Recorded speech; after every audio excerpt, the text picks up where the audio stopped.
Gisikop ang usa ka lalaki nga nagselos human nga iyang gigukod og sundang niadtong Valentine's Day ang iyang silingan kay gidudahang mao hinungdan sa panagbulag sa iyang uyab.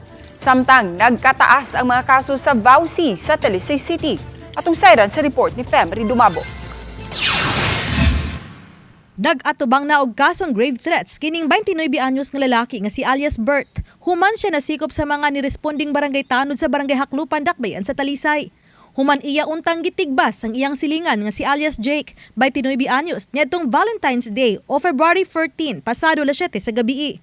Naglingkod matod pa sa gawa sa panimayang biktima sa diyang gitigbas unta kini sa akusado, dapit sa iyang liog. May na lang nga daling nakalihay ang biktima ug nakadagan.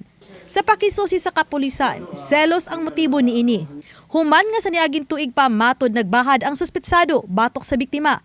Kay kini matod pang hinungdan sa panagbulag sa suspetsado ug sa iyang uyab. Based sa investigation is ang former nga uyab sa suspect is something na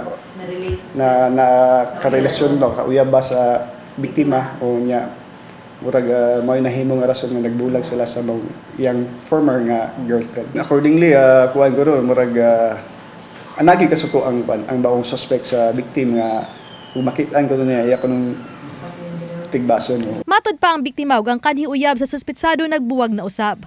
Kagahapon napasaka ang kasong grave threats. Samtang nabantayan sa Women's and Children Protection Desk o WCPD sa Talisay City Police nga misaka ang kaso sa violence against women sa syudad sa Talisay. Sud sa Enero hangtod na sa Pebrero 15 ning tuiga nitala sila og 26 na kareklamo sa pagpangabuso sa kababayen-an. Taas kini sa 20 ka kaso nga natala sa miaging tuig alang sa duha na ka buwan. Sagad niini tungod sa pagkapalahubog ug sabog tungod sa pagkagumon sa ginadili nga drogas ang partner nga lalaki.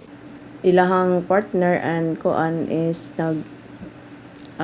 naggamit og illegal nga droga, mostly alcohol sad, mga ilimnong makahubog, so nasay mga selos sa ilang love triangle. Hinoon mato ditose ang gidaghanon tungod usab kini nga na-empower ang kababayen-an nga moreklamo gyud.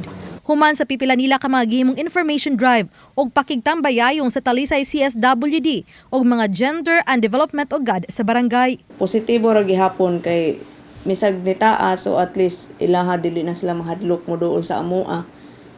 Ila nang ma-voice out ang og unsay ilahang mga nakuha nga kasakit, mga pang-abuso, mga kalalakinan sa sila may mga kuan nga suspetsado, dili na ninyo kaya higugmaon ang usa ka babae. So iuli sa ilang tagsa-tagsa ka ginikanan.